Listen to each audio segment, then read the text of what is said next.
Welcome to episode 80 of the James Nolan podcast, and we got a lot to talk about today. New York Mets, man, they fly out to Los Angeles. Steve Cohen going all out, trying to get Juan Soto. One of four teams so far that are reportedly meeting with Juan Soto in LA. Mets, Yankees, Giants, Red Sox. Who wins this battle? I don't know. Dodgers probably going to swipe in there and make a few offers. You know, you always got to think about the Toronto Blue Jays as well. They are another dark horse team. And the Red Sox, they have been saving up for quite a while. So we're going to be talking Juan Soto, obviously, a lot today, as we have been over these past few weeks. Mets and Yankees, both huge off seasons. Mets lose Alonso, Yankees use Soto. Today, we are talking about the Mets to start off the show. Can they sign Pete Alonso and Juan Soto? Also on the James Nolan podcast today, later on in the show, we're going to be talking about the New York Knicks. They beat the Philadelphia 76ers yesterday. Philly fans were leaving that game early because the Knicks did damage, as Tommy Lugauer would say. OG Anunoby, living up to the contract. We're going to be talking about that as well. Karl Anthony Towns, Jalen Brunson ankle injury, all that. Hopefully he's okay. Jets, they freaking suck. I don't even really want to talk about them today. Season's basically over. They got to win out, and I don't think that's happening. Let's be real, guys. They got the Bills on the schedule. Dolphins got Tua back. We got to play them twice. The Jets, I don't think they're going to make magic happen and get to the playoffs. There's no shot they win out. Aaron Rodgers was saying earlier today to reporters that he does want to come back next year. Well, he thinks so. Screw that. So I'm going to talk about plan Bs for Aaron Rodgers next season. But if Rodgers wants to come back, we all know he's coming back. Let's be real. So gear up, Jets fans, for another year of Rodgers throwing his players under the bus and playing like crap. And the Jets just suck. Giants, Daniel Jones, has he played his last snap? Adam Schefter thinks so. We're going to be talking about the Giants as well today. All right, let's get into it, baby. Soto, Alonso, Mets, they got a big offseason. Yes, Juan Soto is obviously plan A. But do you keep Pete Alonso?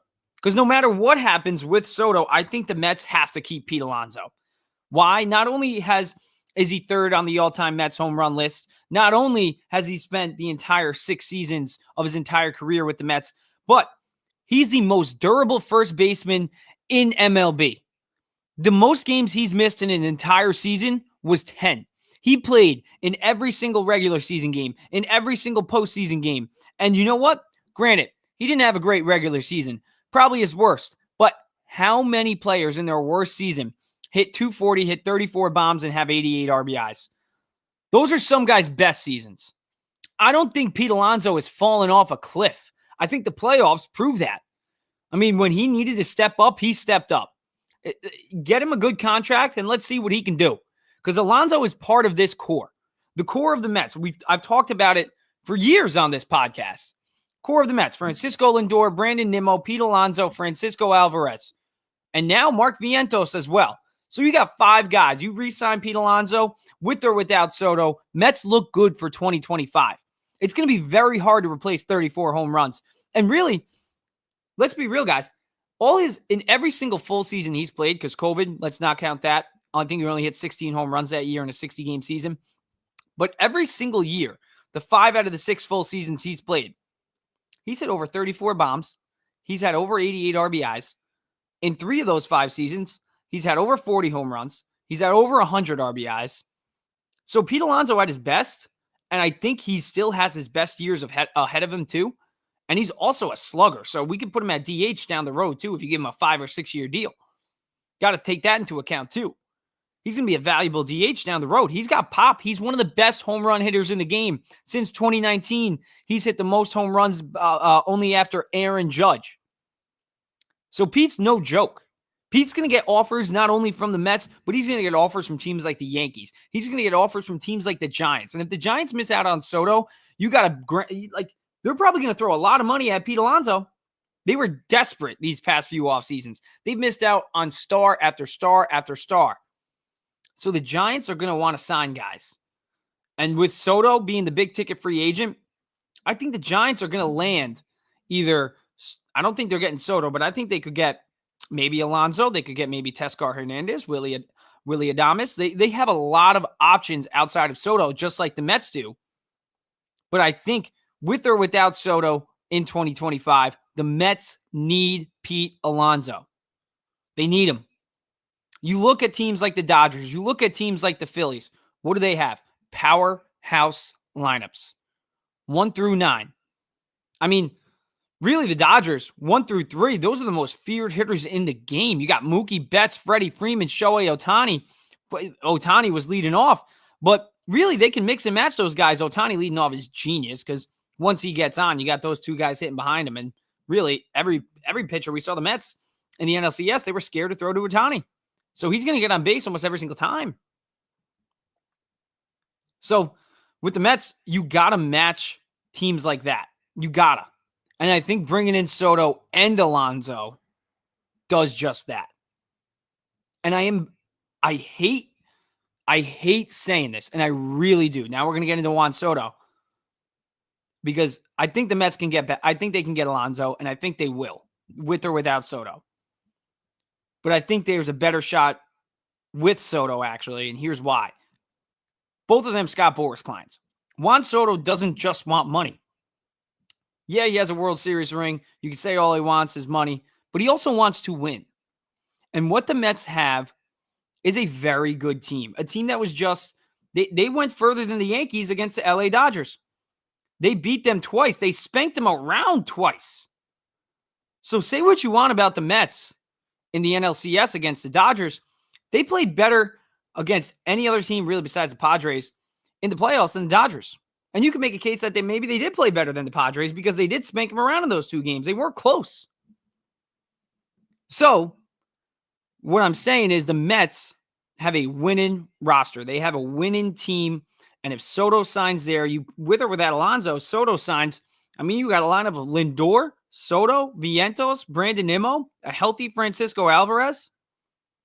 I mean, who cares who hits in the bottom four? You still got Starlin Marte under contract, Jeff McNeil under contract, Luis-Angel Acuna. Is he going to start in the bigs at the start of the season? Who knows? But we all know he can hit at the big league level. And he's a good piece, even if he's a utility player. You put him at second, you put him at third. He can play short. If he can get the outfield going a little bit. And for anybody who says Acuna can't play third, I think he's out of their mind. He's the best athlete on the Mets. He's probably the best athlete in the Mets system. He is that athletic. So Acuna he has the athleticism to play anywhere. He gets reps in at third base. He gets reps in the outfield. He will figure it out. He is that good. Or that athletic, I should say. But just like the Mets need Pete Alonso, they also need Juan Soto. I mean, we got a winning team. You want to be in the World Series. You want to win a World Series, Steve Cohen? Get a guy like Juan Soto, 26-year-old. Not many players hit free agency at his age, and not many players are that good at his age when they hit free agency. You missed out on A-Rod a few decades ago. They cannot do it again with this guy. You get Soto in that same lineup with Lindor. I mean, even when his contract is over, we would still have Soto for a few years. In 10 years, 36 years old. I mean, he could probably DH. He could DH then, just like I want Pete to DH at the tail end of his contract for the Mets. Hopefully. But Soto is a no-brainer. You go after him. And I hate saying this, but I'm actually confident in the Mets getting Soto this offseason. And I hate saying that. But we don't have the Wilpons anymore, guys. This is what Steve Cohen bought the team for. This is what we thought he would do. He didn't even make an offer to Ohtani. He didn't meet with him. And who cares? Because quite frankly, I think I'd rather Soto. He's 26. Ohtani's in his 30s now. And yeah, he's going to pitch next year, but is he going to be the same after Tommy John? We don't know. Is he going to be able to hit 55 home runs every year, have over 1,000 OPS every year while pitching or trying to pitch, I should say? So we'll see. But I like Soto. I love Soto. I think it's a no-brainer. You have the richest owner in MLB. He wants to get players like Soto on the team. At least that's what we think as Mets fans. He flew out there. We saw him waste his time with Yamamoto. We hear all these reports. When Cohen wants something, he gets it. Right? He does it with paint-ins. He took, apparently, reportedly, somebody that wanted to buy the house he now owns, wanted to give him $1 million. He's like, what am I going to do with $1 million? And upped his offer to like over 20 million. This guy is somebody who gets what he wants.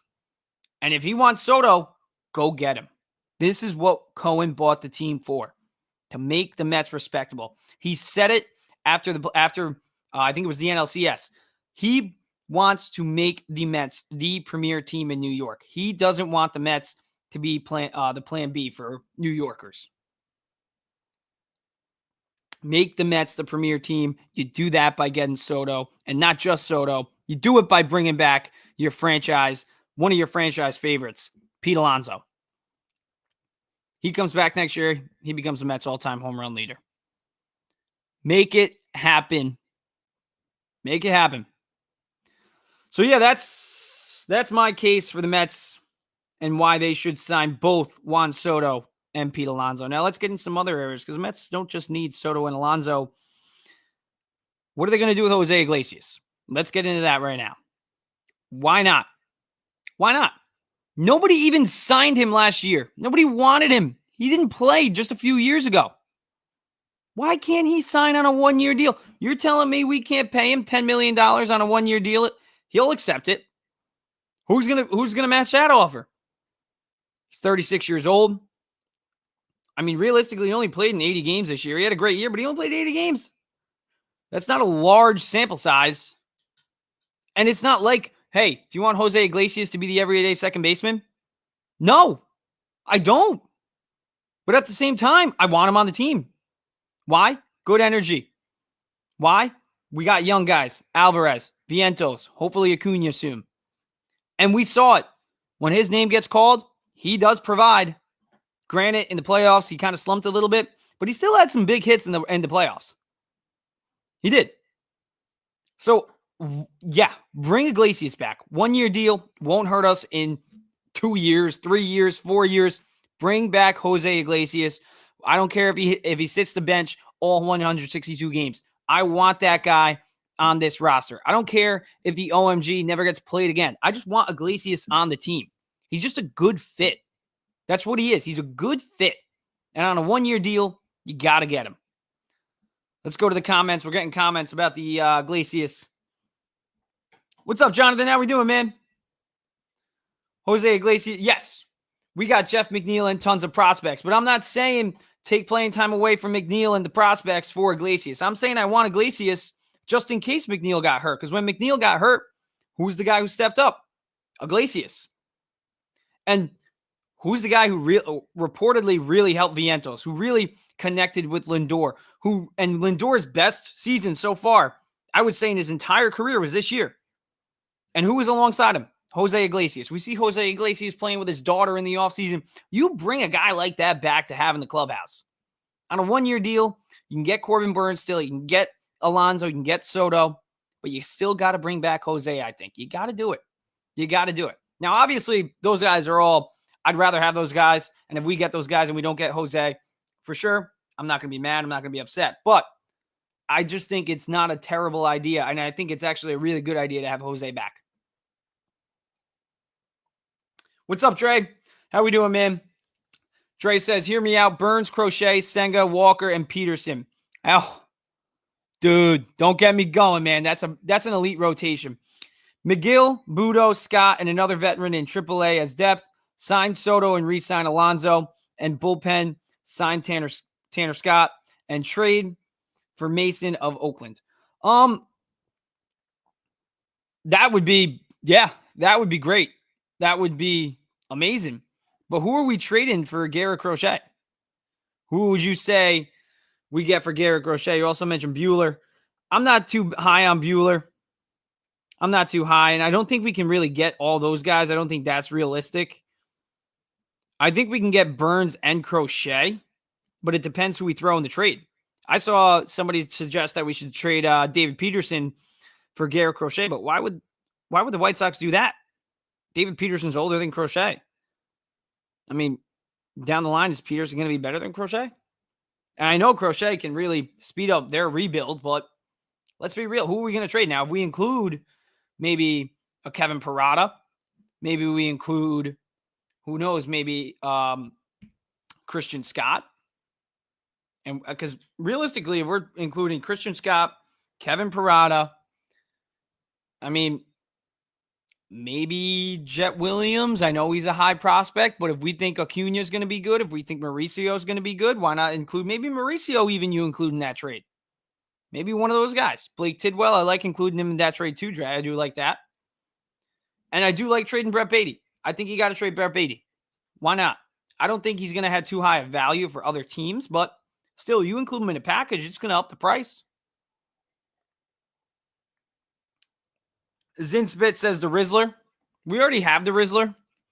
I think we have him locked up under contract. We have him on a lifetime contract. Yankees actually have AJ and Big Justice. So, Zinspit, we're all good on the Rizzler. He's on this team for a while. All jokes aside, though, I think Pete Alonso and Soto make the most sense. Jose Iglesias, bring him back on a one-year deal. But the next guy I do want to get into is Jesse Winker.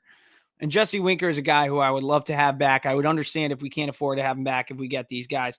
But Jesse Winker is a guy who I think his energy that he provides, the big hits that he provides, he kills right-handed pitching. He hits with runners in scoring position.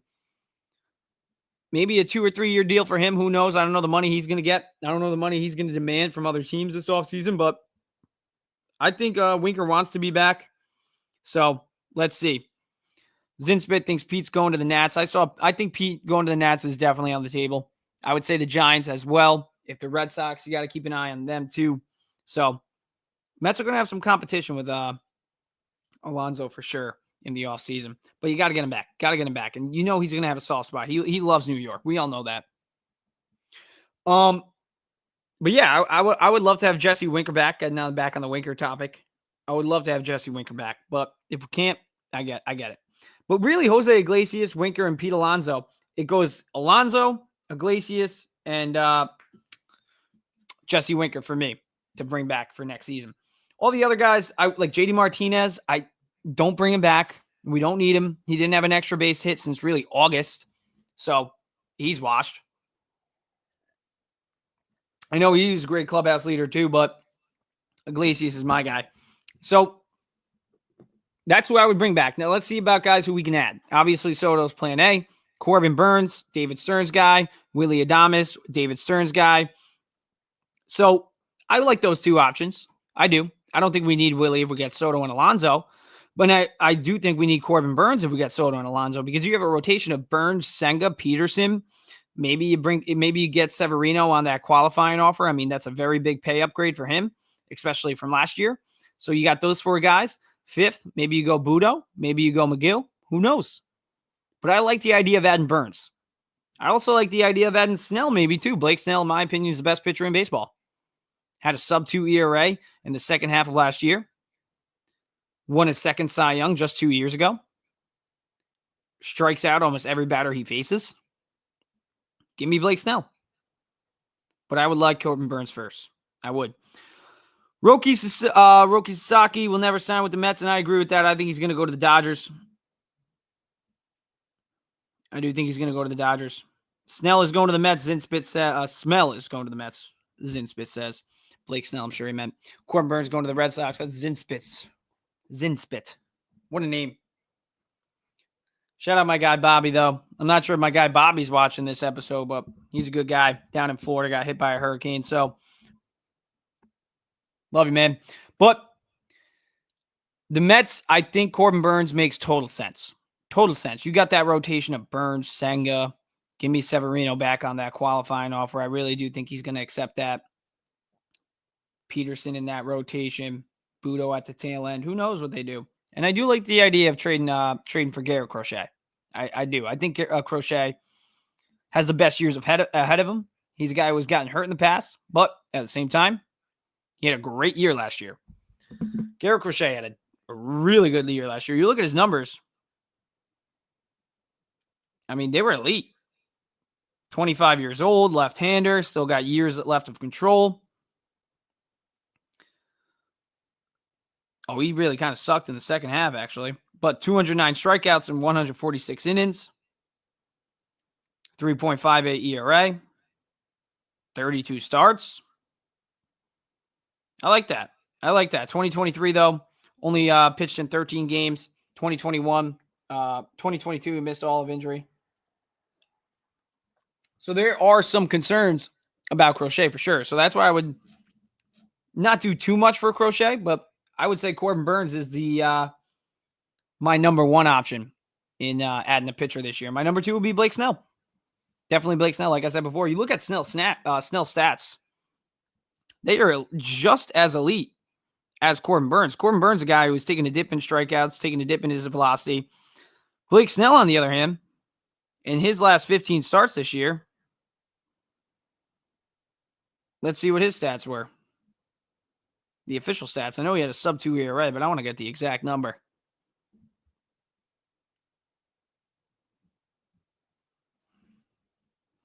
Because after he came back from that injury with the Giants, he was lights out. 5-0, 1.48 ERA, 121 strikeouts in his last 15 games of 2024.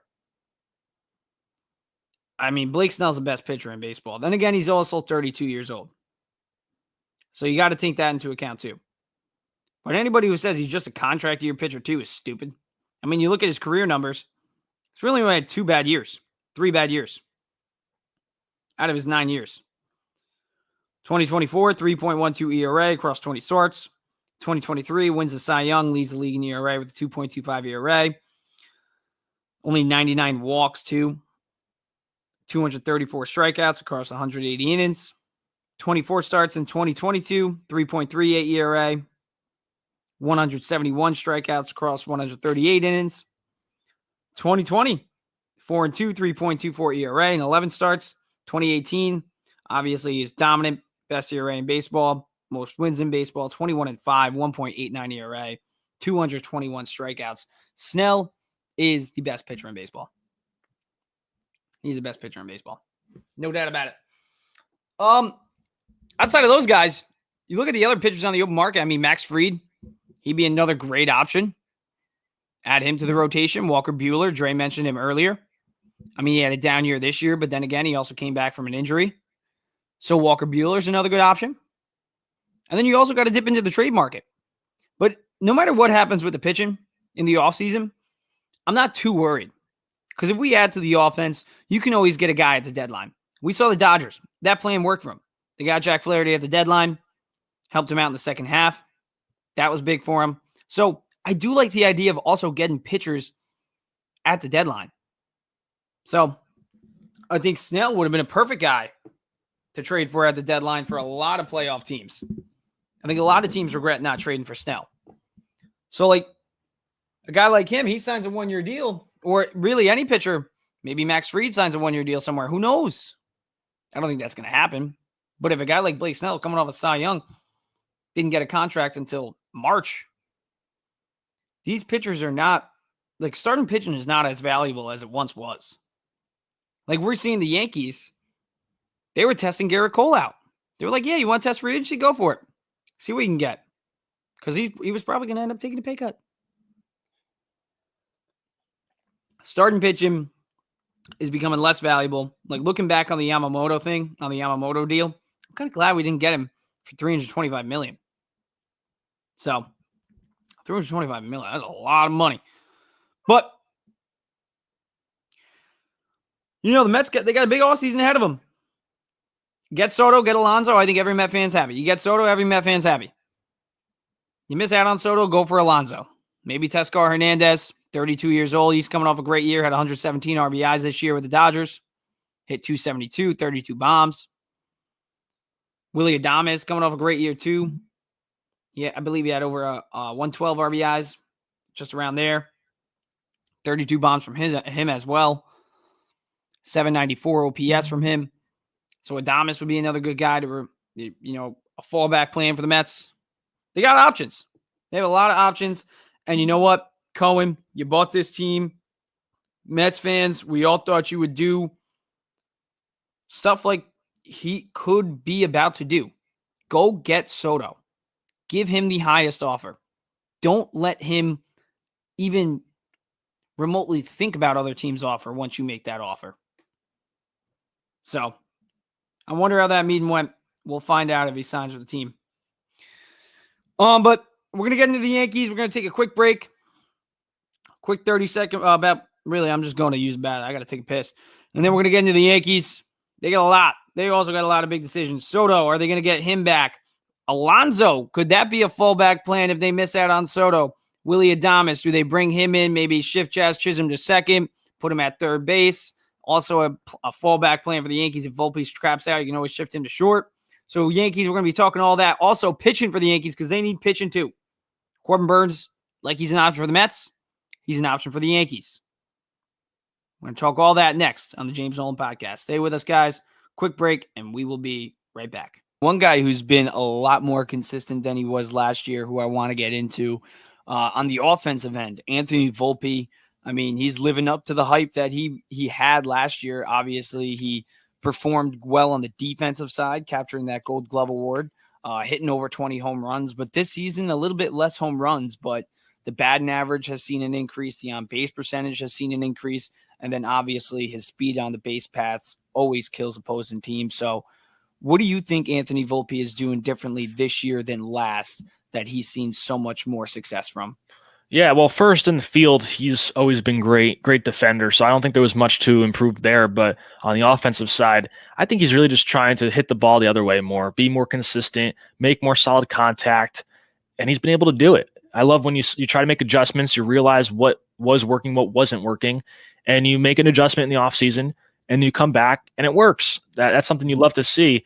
So he's been definitely, obviously, with the higher average and getting on base more. But when you look at the actual mechanics of the swing, he's leveling out a little bit more. The bat path is more through the zone. He's not trying to pull the ball as much and lift it. It seems like the home runs come, but he's able to really go with the pitch the other way. And that's what you need. Out of this offense, the way it's structured, if you have a guy like that at the top of the lineup getting on base, you have Juan Soto to follow, Aaron Judge to follow. Those guys are the ones who are going to really drive the ball even more in the air. But you have a guy like Volpe who could at least get on base with a single or just tap one to the opposite field, kind of like Jeter in a way where he had that inside-out swing. It helps out so much. So just understanding the lineup, how it's constructed, and then seeing how he's been able to make adjustments to then fit that lineup even better. That's why I think the Yankees have been pretty solid on the offensive side, at least with the first half of the lineup. Yeah, I mean, Aaron Judge, he has insane numbers, and we're going to get into him in a little bit. His last 50 games, he has 55 RBIs, and I think, like you alluded to, a big part of that is because Volpe is doing such a great job hitting in front of those guys. I feel like he's kind of realized, okay, I got two of the best hitters in baseball right behind me. All I got to do is get on base, and they can do the rest. Like you said, Aaron Judge and Juan Soto, they're going to clean up in that lineup. So I think it's been great for Volpe to kind of change his ways. Like you said, those adjustments that he made over the offseason, they're really paying off, not just for him, but for the team overall. I think that's he's been a big reason, and I think an underrated piece on this team. I mean, obviously Juan Soto and Aaron Judge, and now Garrett Cole coming back, and even Louis Hill is the story, but Anthony Volpe at the top of that lineup doing what he was. Back to the James Nolan Podcast. We're going to get into a little Yankees talk. If you didn't catch my Mets rant, scroll back a little bit and you can watch that. Thank you for all you guys watching right now. I want to give a shout out to you guys. We got over 100 people watching on X. If you're watching on X, if you want to give this a like, you want to give it a retweet, we'll get more people watching. Spread the word. Tell your friends. Watch the James Nolan Podcast if you like New York sports. Watching on Facebook, give it a like, give it a share. If you're watching on YouTube, I mean, I don't expect you to copy the link and share it. That's a lot of work, but give it a like, subscribe if you're not subscribed. Also, I want to give a shout out to all these veterans. Monday was Veterans Day. I wanted to go live on Veterans Day. Couldn't make it happen. Had a big work day, but happy late Veterans Day to all you veterans, taking care of us, allowing people like me to do what I love, because you're doing what you guys love, and that's serving this country. So thank you if you're a veteran and watching this show, and thank your veterans anytime you see one. All right, let's get into the Yankees, baby. Big off season for him. Juan Soto's obviously plan A, just like it's plan A for a lot of teams. You bring back Soto, it's a no-brainer. I think Soto's best fit is with the Yankees. And I think the Yankees, just like the Mets need him, they need him too. So it's going to be a battle. Are the Yankees going to match the highest offer, though? Because I think if the Yankees, it's simple for the Yankees. You match the highest offer, I think Soto will come back. Being a New York Yankee, winning the World Series with the Yankees, it is something for sure. Being in that same lineup as Aaron Judge, wearing the pinstripes. But you also got to factor in, what are the Yankees going to do outside of Soto? Because if they're apparently, we're not hearing much really about the Yankees being all in on Soto. We're already hearing about fallback plans for Soto. So as a Yankee fan, some Yankees fans are just getting ready to get that heartbreaking notification, Jeff Passan saying, hey, Soto signs elsewhere. But I beg to differ. I think there's a very good shot. I think the Yankees have one of the, if not the best shot at getting Soto. And all they have to do is match the highest offer. And Soto will walk back. Because he had his best season in pinstripes. You look at his career numbers when he was with the Padres, even when he won a World Series with the Nationals. Juan Soto's best full year was this year. This year, 41 home runs, 288 batting average, OPS of 989.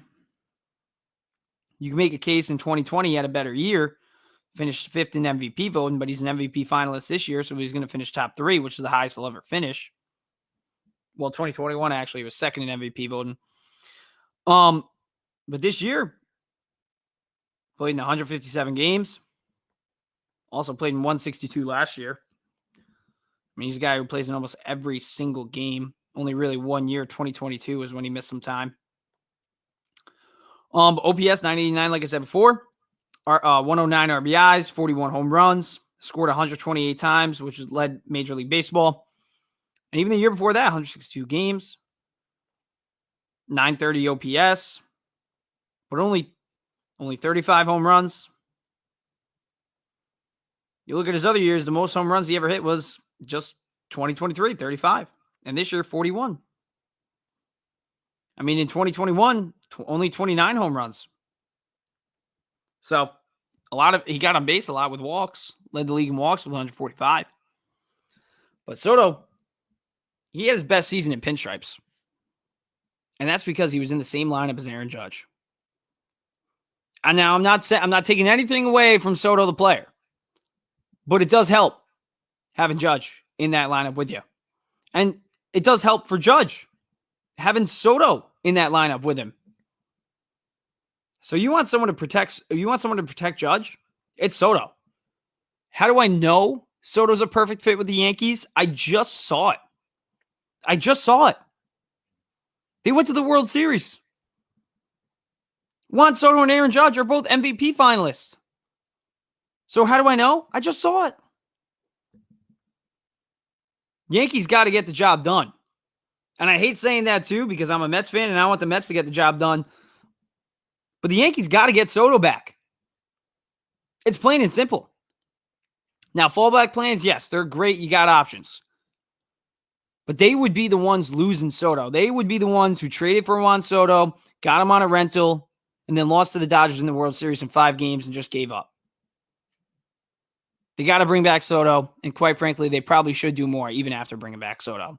You improve the rotation. Get a Corbin Burns. Get a Blake Snell. Get a Max Fried. Get a Walker Buehler. Garrett Cole I think he's still one of the top pitchers in MLB. I mean, even with the 5th run blunder, you look at his stats that game, 6.2 innings, all those runs were unearned. Cole's still one of the best pitchers in the game, but he still needs help. Louis Hill, he struggled in the second half of last year. Carlos Rodon, obviously, he has his flaws. Nestor Cortez coming off an injury. Many people want to see him gone. Clark Schmidt, yeah, I want him in the rotation, but he's not no Garrett Cole. That's about it in the Yankees rotation. So they got to get a Corbin Burns. They got to get a Blake Snell or a Walker Buehler or a Max Fried. Maybe trade for Garrett Crochet. Who knows? You got guys like Caleb Durbin, who's a great prospect they could include in the package. Spencer Jones. I mean, we saw him getting floated around in some trade rumors in the deadline. They also got to add to the bullpen. We all know they got to add to the bullpen. Because that bullpen sucked last year in the second half. Came through in the playoffs. They were actually really good in the playoffs. Really up until the World Series. The Yankees bullpen was great in the playoffs. But they still need guys. How we doing, Hector? Hector coming off his uncomfortable conversation with Shane Sun. Shout out those guys. If you guys want to go watch that, make sure you go watch that. They had a great conversation, and they did have some uncomfortable conversations. I know Heck wants Pete back. After hearing his rant about Pete, I know he wants Pete, similar to me. Pete and Soto, you want to be a perennial division winner? You go get those guys. You guys got to go get those guys. But Yankees, man, I think they could also be in on Alonso too. Because you put Pete Alonso in the same lineup as Aaron Judge. Whew. I mean, the two best home run hitters since 2019 in the same lineup. That is dangerous. And for anybody, I said it before when I was talking about him, why the Mets need to re-sign him. There's a lot of teams that will want to sign him for those reasons. Played in 162 games this year. Played in every single postseason game. The most games he's ever missed in an entire year was 10. So, 226 home runs since 2019, only trailing Judge is 232. He's going to soon turn 30 years old, but he's still undoubtedly probably a top 5 power hitter in MLB. Tied with Judge in 2022 for the most RBIs in baseball with 131 each. I mean, pairing those two up in the same lineup, that's a lot of power. And like I said before, played in every single game in 2024, only missed 10 games in the most year. Jesus. Most games he's ever missed in a year was 10. You know that he's a 4-time All-Star too. He's no joke. He is no joke. You can knock him all you want. Yeah, he had a down year, but like I said before, when I was talking about him with the Mets, most guys would love to have that year. 240, 34 bombs, 88 RBIs. That's his worst year. Are you kidding me? All right.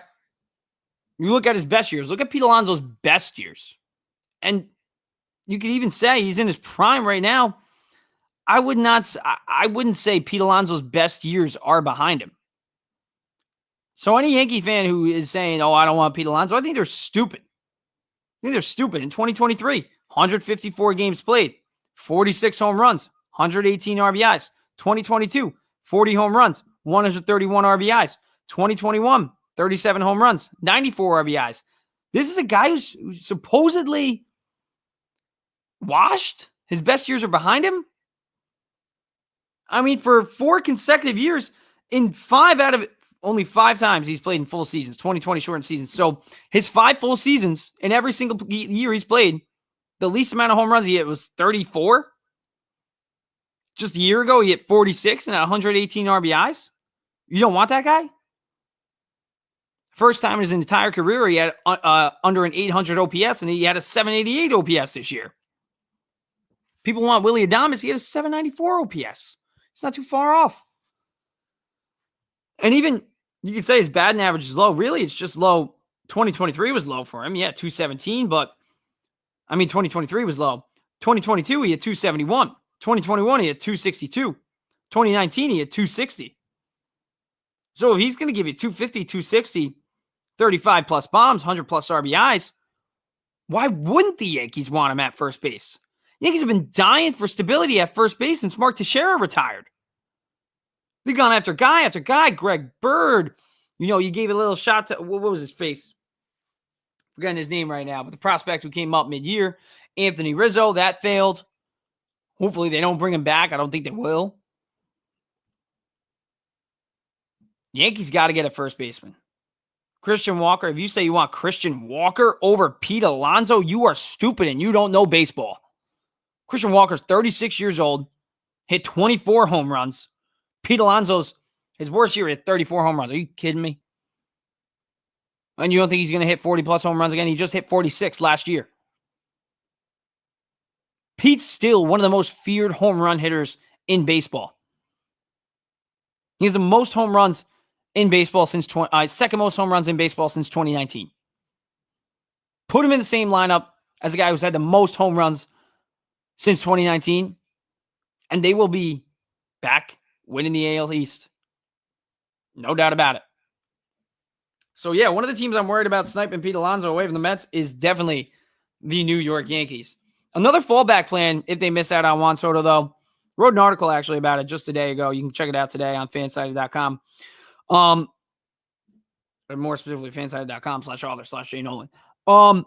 Juan Soto, you missed out on him. You still got other options. Pete was one of them. Another option, Teoscar Hernandez, coming off his best year. Hit 272, 33 home runs, 99 RBIs with the Dodgers. Only 32 years old, too. Judge, about to turn 32. Match him up. Those are two great outfielders. That would be another great option.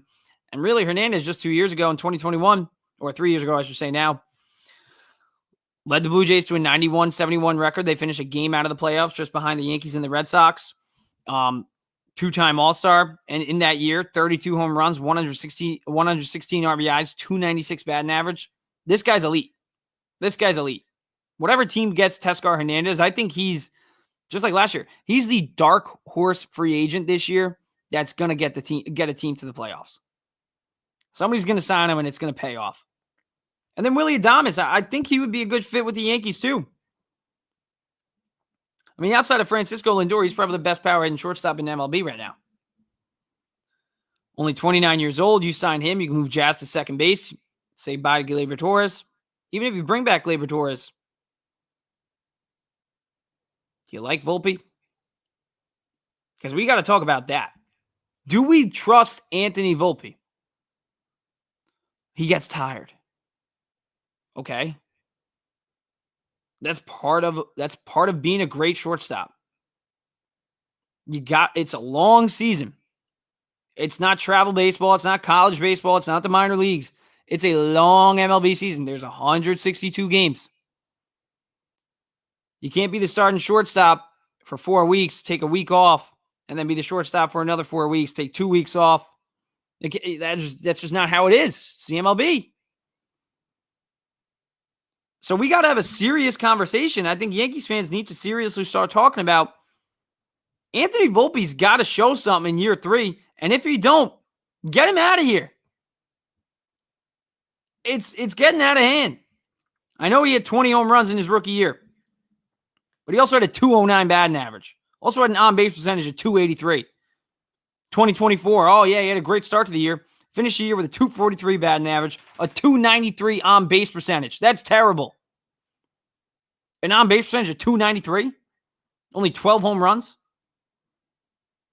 And really, the only thing he did for the Yankees was steal bases and play great shortstop. Willy Adames can do that. So, he gets tired. You can't give your starting shortstop a week off.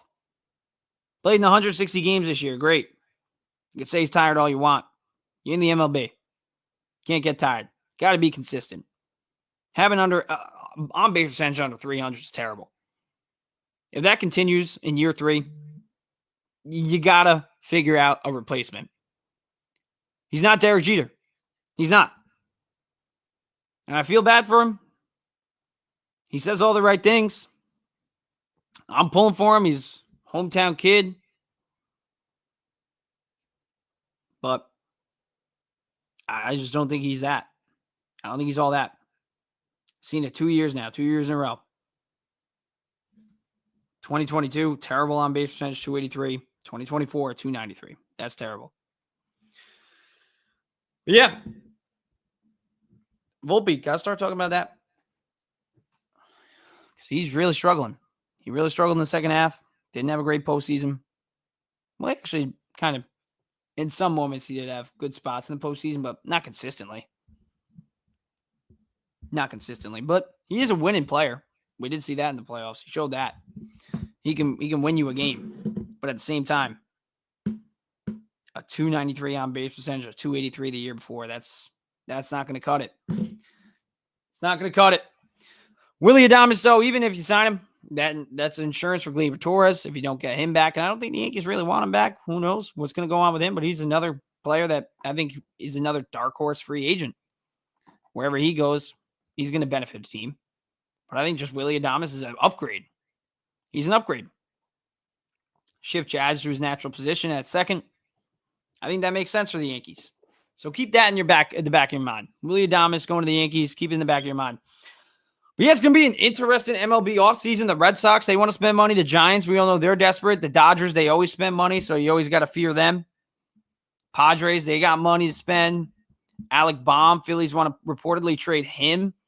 What are they planning? Nationals.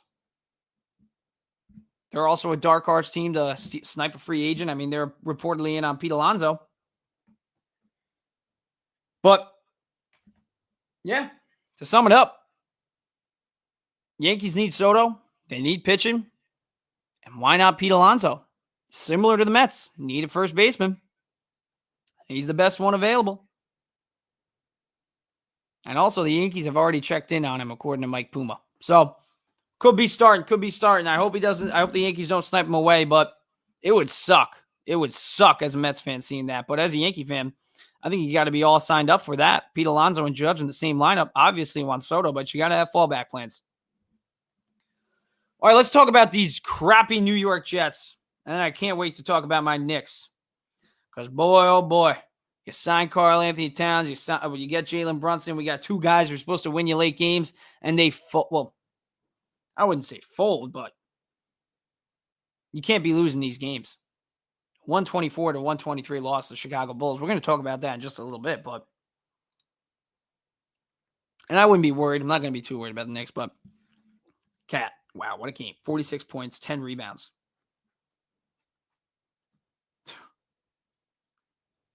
He's worth it. But yeah, the Jets, Aaron Rodgers is not worth it. I hate him.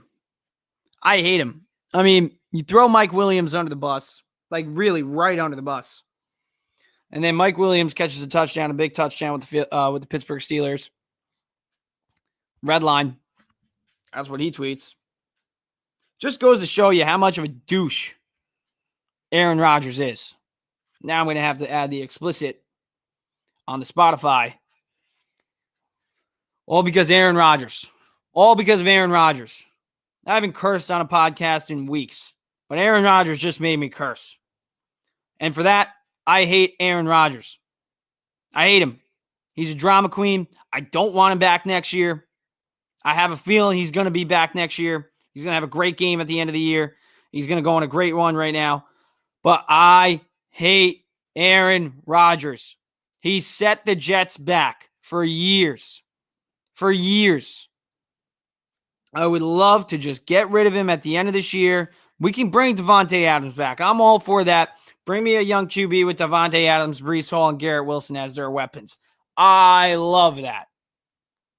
Aaron Rodgers is not Aaron Rodgers, the 4-time MVP. He's just not that anymore. And that's okay. He's old.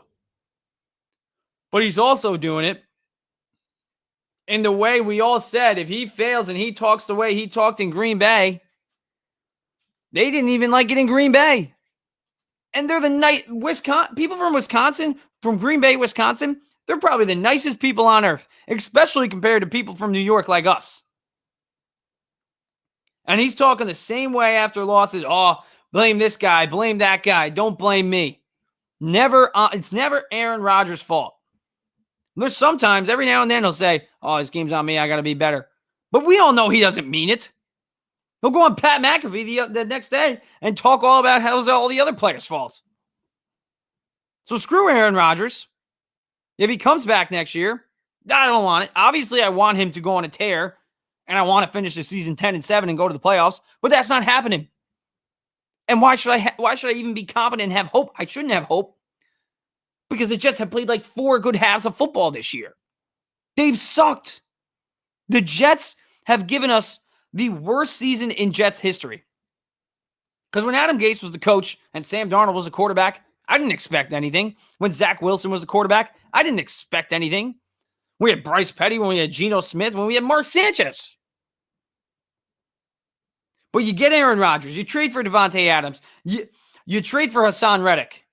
You make all these money moves, and it all fails. And we all call Joe Douglas this great GM. Oh, you draft Sauce Gardner. We're going to get into Sauce Gardner because he sucks too. He sucks. Put on some weight. Simple as that. Or start going low because Sauce cannot tackle. Yeah, he can guard guys, but you just get the receiver that he guards the ball, and they'll run right over Sauce. So Sauce sucks. Trade him at the end of the year. I don't want him. The only guy I really want to keep is Garrett Wilson and Breece Hall. And that's it. Everybody else can go. Maybe Quentin Williams can stay. And also, Will McDonald can stay too. I like him. But everybody else, get out of here. Go. Sauce sucks. Aaron Rodgers sucks. I do like Devontae. I think he could be good. I would like to keep him for next year. But everybody else can go. Joe Douglas included. Yeah, he made all these great moves. You got all these great players. Oh, it's the coaching fault. He's the one who hired these coaches. He's the one who's keeping Nathaniel Hackett. This guy is terrible. He's the one who hired Robert Saleh. And then he's the one who fired Robert Saleh mid-year. And now this defense has been one of the worst defenses in the NFL since he's been gone.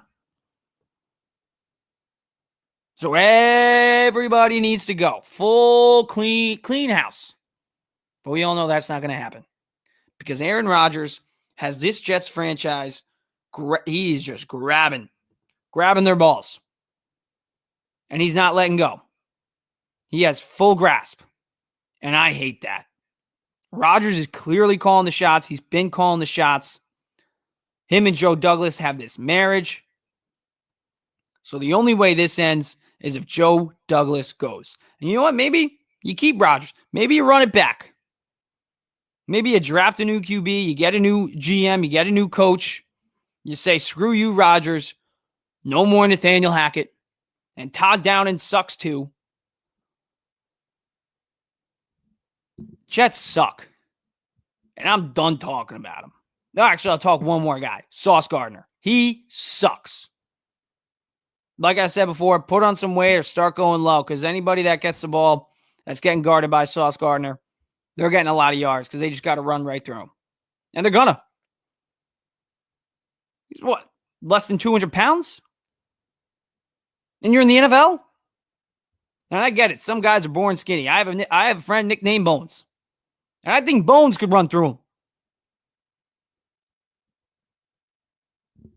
Simple as that. Sauce, put on some weight. Or get the hell out of here. And then stop saying your missed tackles aren't the reason the Jets lost. Delete social media all you want. We all know you're going to be back on in 2 weeks. Oh, Jets suck. So does Daniel Jones. So does Daniel frickin' Jones. Adam Schefter thinks he played his last snap. But I don't think it's just Daniel Jones. I think we got to start talking about Brian Daboll. And I don't want Daboll to get fired. I think Daboll should stick around for the Giants. But you got to look at the team stats. They are terrible. They're terrible. 2-8. 32nd in points with 15.6 a game. 23rd in passing. 24th. 17th in rushing. 20th in third down conversions. Defense. I mean, I was saying early in the year this Giants defense was going to be great. Shane Bones sucked. 19th in yards allowed. 29th best, I should say. So the third worst rushing attack in football. I mean, Giants suck. It starts from the top. John Mara's probably saying, hey, we want to keep Daniel Jones. That's simple as that. Daboll wants to get rid of him. Simple as that. But Daniel Jones, I kind of agree with Schefter. I think he should have been playing his last snap with the Giants this past week. 2-8. Not making the playoffs. Nothing's going to happen. You basically know he's not the guy for next year. Let's see what DeVito can do. Let's see what Drew Lock can do. Let's see what they can do. I mean, he's missing Malik Neighbors. Bad. I forgot who it was. It was a guy from ESPN. Everybody's probably seen the clip. I mean, he basically said it. Can't make quick decisions. He knows the game of football. In the meeting room, he's probably this genius. But he gets out there and he sucks. Jones got to go. And the more Jones plays, the more people are going to be saying Daboll's got to go. So, simple as that for the Giants. They're just as worse as the Jets. Like, these two teams don't deserve any talking time on any sports podcast. So I don't even know why I'm talking about these teams. They suck. They are terrible. They are embarrassments. Why would anyone want to go to MetLife Stadium? It's in a dump. It is a dump. And the two teams that plays are both dumps. So New York football is just a dump. If you're in New York, hopefully you live in upstate near Buffalo and you can be a Bills fan. Because they're the only team that does it right. Our teams suck. But the Knicks, early struggles continue, man. Early struggles continue. Now they're 5-6 after the 124-123 loss to the Bulls. Cat played a great game. 18-30, 46 points, 10 rebounds. Was a +4. OG, -20. I mean, but he's still scoring, though. 14 points, 9 rebounds. Josh Hart struggled. Only 6 points, though. He still had 8 rebounds and 6 assists. McCall Bridges, 20 points, 8 of 15 from the field. Miles McBride, only 2 points, but he was 23 minutes +10. Campaign +11 in his 16 minutes played. 11 points racked up. Didn't miss a shot as well. So Campaign, I do like him. I did like what I saw from him this game. I was watching it in my little iPad over there, so I didn't really have the volume, so I wasn't really paying too close attention. But when Campaign was on the floor, I did notice. I wouldn't be too worried about Brunson. He looked good. I mean, at the tail end of the game, I think we could have used him and Cat a little bit more, and that's what we have those two to do. But then again, it's early. It's early. I don't think we should be panicking about the Knicks. They have a great team. Each and every game, we see moments. We see moments where we're like, wow, this Knicks team is good. I mean, Cat, we see it. Karl Anthony Towns is that good. He is a great player. He's a significant upgrade from Julius Randle. Significant. That trade, say what you want, I think we won. I love Cat. McCall Bridges, you could say we overpaid, but you know what? He's a great defender. I think he's going to play a little bit better defense as the season goes on. So far, probably, I would say, one of his best games with the Knicks. 20 points. I'd like to see a little bit more out of him. OG Anunoby playing great, especially over these past few games. 14 points today, but just yesterday against Philly, 24 points. Against Indianapolis, 25 points. He's playing great. He's playing really good. OG going into today, averaging 16.4 a game with 50% from the field, 42% from 3. And then today, 2 of 7 from the field, makes 2 threes. Play good. 9 rebounds. Yeah. I like OG. I think he's good. 2 blocks. Yeah. I like that contract. Yeah, I do. I think the Knicks are going to click. They're going to click. At some point, they're going to click and they're going to go off. They're the second best team in the East, right after the Celtics. And they got OG and McCall to guard those 2 wings on the Celtics. So when the time comes, lock in. Lock in. But yeah, I mean, it is fun for this year for the Knicks because, like, I feel like some Knicks fans were getting into a rhythm since we got Jalen Brunson and he went off just a few years ago in the playoffs where it's like, yeah, like we're buying it in the early parts of the year, but we know they're going to make the playoffs.